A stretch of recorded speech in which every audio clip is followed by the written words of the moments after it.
What's up, guys? Welcome back to Skull Nation.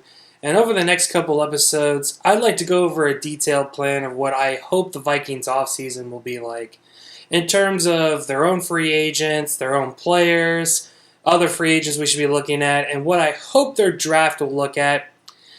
To help me with the first step at least, we are here on overthecap.com.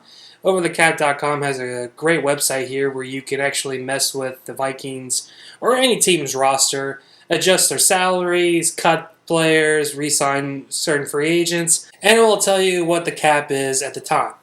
So let's get started. So I've been reading a lot of your comments, trying to take what I've heard and what I believe, try and mingle them together and explain a few things. So the first person obviously on the list, Kirk Cousins. Unless the Vikings trade him, the money tied into Cousins is too great. So we're just not going to mess with him. So as we go down the list, the next one a lot of people have been talking about is Xavier Rhodes. Now, Rhodes' cap for particularly next year, that's a hefty amount of dead money that's going to be there. If we do a June 1 cut, it won't be too bad for 2019. 2.4 is not a big deal. But if we look ahead, then the cap for him next year is going to be almost $5 million. So again, the only thing that's going to happen is if we trade him. But based on his performance this year, which there have been a few tweets out there trying to explain what happened to Rhodes, and interestingly enough, when you think about it, he wasn't playing as much. So I do think the injuries really did pile up, but it does get a little worrisome. But for now, my verdict is he stays. Everson Griffin's the next big one, and this one pains me because I like Everson. I think he's got a great motor and he's a great leader. And unfortunately, he had the mental problems that he had earlier this year. But as you can see, he's only got 1 year left, I believe, on his contract, and $10 million savings versus 1.2 in dead money. Verdict for him, cut. That does raise our cap to about $21 million. Next one on the list, Riley Reef. Now, this one's going to be a particularly difficult one because of the dead money that he's going to create in the future. I think he's played very poorly this year. Whether it was due to injury or not, that's not one that I'm too happy about.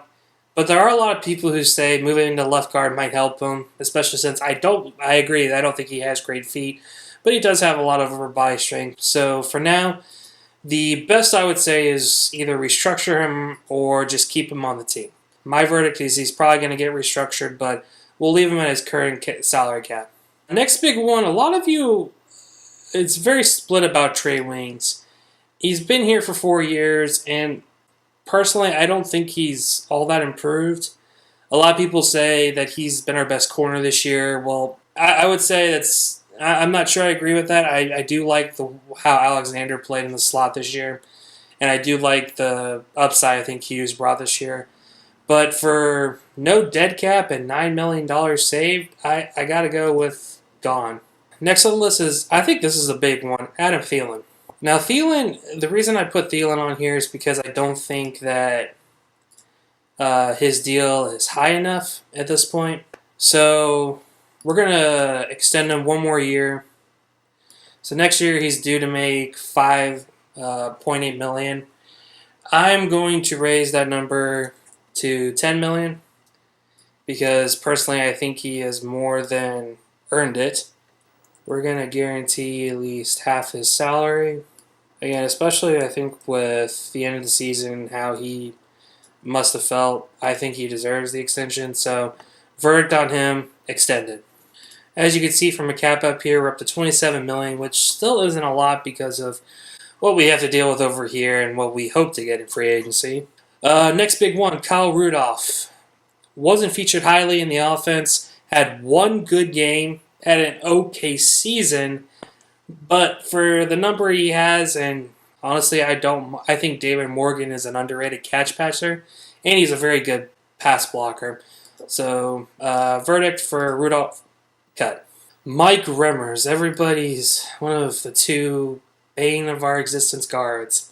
Originally, I wasn't willing to take this cap hit because that's just a lot of money wasted, but his last couple of games' performances have really just turned my eye, so we're going to be dealing with a little bit of cap hit for the next couple of years, but verdict, cut. Anderson Dejo, unfortunately, I really like him. I think he's a great player, but $5.5 million projected gain, no dead cap. Anthony Harris is playing well. We're going to have to re-sign him, though. Verdict, cut. I bet a lot of you would like to see Laquan Treadwell cut. I get it. I really do. But $2.5 million on his last year of his deal, as long as the Vikings don't restructure him, just let him go after this year. Verdict stays. Anyways, guys, that's all the time we have for today. What roster moves would you make, and what moves do you don't agree with me? Please tell me in the comments. I would love to chat with you on that. Hit the like button if you like this video. Subscribe to see more. Come follow us on our social media accounts in the description. We'll see you guys next time. Skol out.